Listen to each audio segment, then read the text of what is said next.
Ramadan for me is many things, one of which is cleaning out my bad habits. Let's say this year I have 5 bad habits. This fasting, I want to work on about 2 of them very hard and see if I can cut down or eliminate permanently. Ramadan is also spiritual cleansing. It's less about the food and more about my mind, resetting my spirituality, my connection with God, and also it's good for my body as well because I get to rest from all that consumption, and there's a certain discipline that I renew every Ramadan. Apart from looking forward to the dinners, obviously Ramadan is special because it is that 1 month where you get to get in touch with that version of yourself that you wish you had all year round. So every year you try to make that more permanent as you go. So for me, that's it. I have a few bad habits I want to let go of. So I want to work on that this Ramadan, inshallah. What am I doing differently? I want to, because I work a lot, I don't have enough time my schedule doesn't permit me to break fast with a lot of my friends. This time around, I want to do it differently. I want to do more visitations. I want to have more friends over. Yeah, okay. I try to play football on Sundays because we play right before Maghrib. So I try. What else? Apart from work, I do still watch some movies here and there, but mostly work, rest, and worship. My life changes very fast every year. There are always new things going on, so I don't stick to one particular thing. I like to try to mend broken relationships, try to reconnect with old friends that we had some small beef or chicken, and lose bad habits. Breaking my fast, it really depends. If I have time, I do go home and break my fast with my family. Other times I get invited with groups of my friends. We go to one of my friends' house, or we meet at a restaurant and we break our fast. Sometimes there's no time at all. So we are on the road, we are working, we just buy something, we break our fast, then later we have the proper meal, because really breaking your fast isn't about consuming food. It's just marking the end of the fasting. Then you can eat later. You're not supposed to feel like this is the moment for me to eat everything I haven't eaten during the day. I haven't done that yet. I wish to do it, inshallah, but I haven't done that yet. I'm very impartial to selection in colors, in animals, in a lot of things, and same applies to Quran for me. I open random surahs from time to time and I find things. There's a miracle where whatever you're searching for, it speaks to you in the moment. So I don't have a favorite. I have the ones I read more frequently, but I'm always searching for something new. I haven't, unfortunately.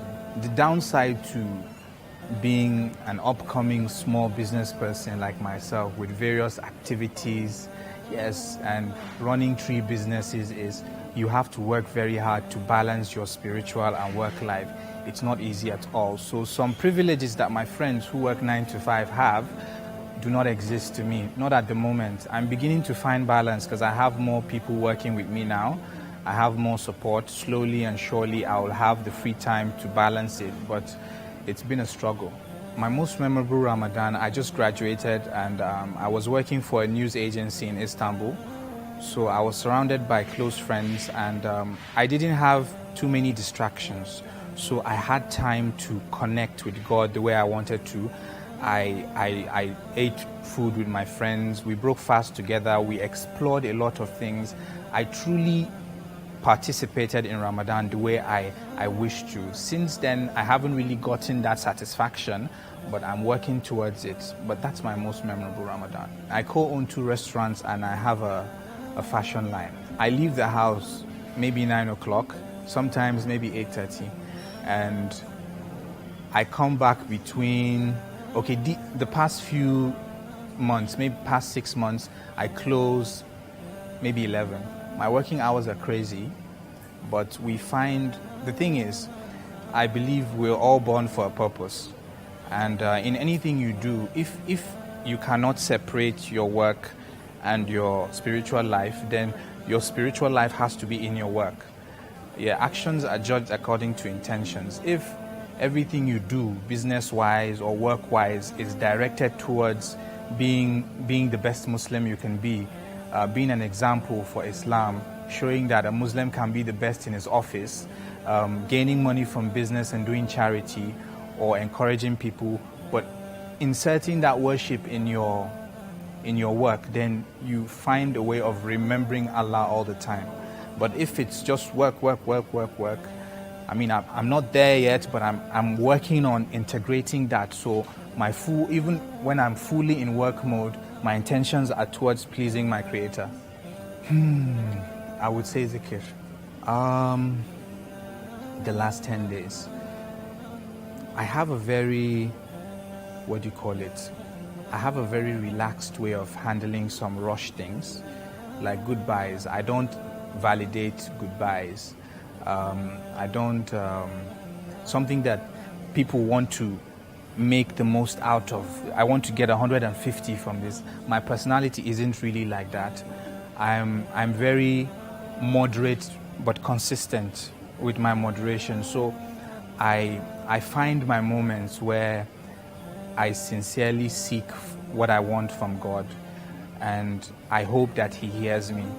You know, the thing is, when you feel like these last 10 days are the only way for me to make paradise, this is my only shot to get that Laylatul Qadr and blow in the hereafter, then you're partially deceiving yourself, because you're supposed to live your whole life trying to blow in the hereafter. So I seek moments where I want this night. I'll try my best to get this night, but this night isn't really what I want to use to get to be successful in the other life. I want to continuously please God. Yeah, so last 10 days are good. I mean, we push in more effort, but it isn't the determinant for my heaven. Any bad habit? I'm trying to think which one I let go of last year.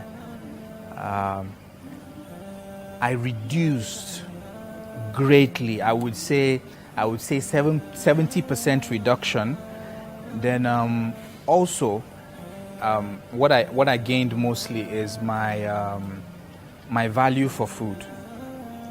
Yeah, I love food and all, but I don't take food the way I used to take it.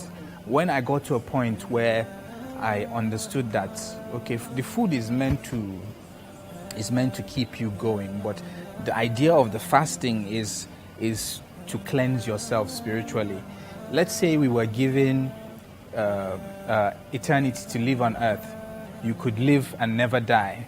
We would never be satisfied, because our bodies were not built to be satisfied. Only our souls can be fully satisfied, and the only way our souls can be satisfied is through worship. So food sort of lost some value for me. Yeah, I still love food, but it's not what it used to be. I can see food and be like, later. It has nothing to do with me having 2 restaurants, you get. So you have to understand that there's more to this. My body can never be satisfied, so I shouldn't kill myself trying to satisfy my body. Rather, I should seek ways to fulfill my soul and make sure that that soul, which is what I'm taking, which is what I'm stuck with for eternity, is happy. Eid celebration, for me, I like the togetherness of it. How people visiting people coming together. What I enjoy most is I take my time to greet a lot of people I haven't spoken with in a long time. Let's say I'm calling this uncle, I'm calling that person, I'm calling he, and I enjoy that. Then I connect my zakah period to that period as well. So I take my time to do as much as I can do. And yeah, apart from that, I don't really buy new clothes anymore. I do wear some nice nice clothes and all, but the priority is we finish fasting, let's go to the mosque, let's pray, let's enter, the new weight for the next fasting. But what am I taking from this fasting? what am I carrying with me? That is what really sits with me on the day of Eid. So the last day, Eid basically signifies me calling people, talking to people I haven't talked to in a while. Then the takeaway from Ramadan. What am I taking away? That is the main point, actually. It's not the flashy clothes I'm going to wear, my new cap, the way I'm going to come to the mosque looking all fresh and clean. It's basically, what did I learn from this 30 or 29 or 31 days of fasting? What am I taking to the next 11 months till the next fasting? And how do I go about making that a permanent thing? So that's what goes through my mind. I get a lot of rice. I share a lot of rice.